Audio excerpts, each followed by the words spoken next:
Hello दोस्तों, स्वागत है आपका हमारे अपने चैनल दिलीप X2 पर। अगर आपने अभी तक हमारे चैनल को सब्सक्राइब नहीं किया है तो पहले जाकर चैनल को सब्सक्राइब करें। आज इस वीडियो में हम जानेंगे आखिर क्यों कृष्ण जी वध करना चाहते थे। तो आइए शुरू करते हैं। पुराणों में मान्यता है कि भगवान कृष्ण का जन्म 3 से 112 ईसा पूर्व में हुआ था। श्री कृष्ण का जन्म मथुरा में हुआ था, लेकिन उनका बचपन गोकुल, वृंदावन, नंदगांव, बरसाना और द्वारिका आदि जगहों पर बीता था। कहा जाता है कि महाभारत युद्ध के बाद भगवान श्री कृष्ण ने 36 वर्षों तक द्वारिका पर राज किया। इसके बाद उन्होंने अपनी देह त्याग दी। कृष्ण अपनी मां से शिकायत करते हैं। यशोदा ने कृष्ण के बालों की छोटी बांधी थी, जिससे उनकी छोटी बढ़ने की उम्मीद थी, लेकिन जब वह छोटी खोली तो उनकी छोटी नहीं बढ़ी। इस शिकायत से कृष्ण का मतलब था कि यशोदा ने कुछ गलत किया होगा, जिससे उनकी छोटी नहीं बढ़ी। कथा के अनुसार माता यशोदा ने अपने पूर्व जन्म में भगवान विष्णु की तपस्या की थी। विष्णु जी उनकी तपस्या से बेहद प्रसन्न हुए और उन्हें वर मांगने को कहा।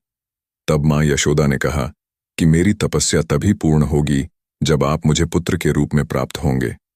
तब श्री हरि ने कहा कि वो माता देवकी और वासुदेव के घर जन्म लेंगे। कृष्ण माता यशोदा से क्या पूछ रहे हैं? आंसर: श्री कृष्ण यशोदा से पूछते हैं कि मेरी छोटी कब बड़ी होगी। मैं काफी दिनों से दूध पी रहा हूं, फिर वह छोटी की छोटी ही है। यह लंबी हो जाए इसलिए तुम रोज रोज दूध पिला देती हो, लेकिन माखन रोटी खाने को नहीं देती।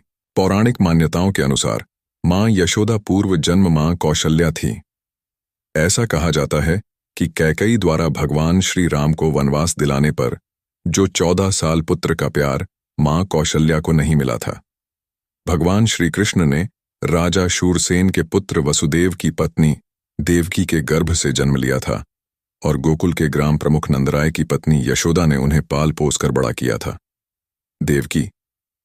देवकी मथुरा के राजा उग्रसेन की पुत्री और कंस की बहनी थीं, जिनका विवाह पास ही के राजा शूरसेन के पुत्र वसुदेव से विवाह हुआ था।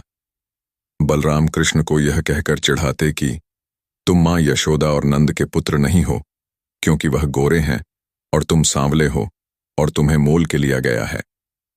दाऊ यानी बलराम कृष्ण को यह कहकर चिढ़ाते कि तुम मां यशोदा और नंद के पुत्र नहीं हो, क्योंकि वह गोरे हैं और तुम सांवले हो और तुम्हें मोल के लिया गया है।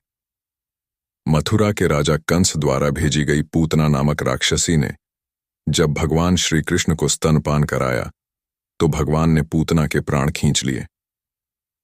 भगवान श्री कृष्ण ने बाल्यावस्था से किशोरावस्था तक कंस के भेजे हुए पूतना, शकटासुर, तृणावत, बकासुर, अघासुर, धेनुकासुर, प्रलंबासुर, अरिष्टासुर, केशी ये राक्षसों का वध किया। पूतना पिछले जन्म में राजा बलि की पुत्री थी, जो एक राजकन्या थी। पिछले जन्म में पूतना का नाम रत्नमाला था। एक कथा के अनुसार एक दिन राजा बलि के यहाँ एक वामन पादरे। भगवान वामन की सुंदर और मनमोहक छवि देखकर रत्नमाला के मन में ममत्व जाग उठा। पूतना पिछले जन्म में राजा बलि की बहन थी। भगवान विष्णु राजा बलि के समक्ष 3 पग भूमि मांगने वामन अवतार का रूप धारण कर आए थे। रावण और कंस का कोई रिश्ता नहीं था। हाँ, वे दोनों भगवान विष्णु के अवतार के हाथों से मारे गए थे।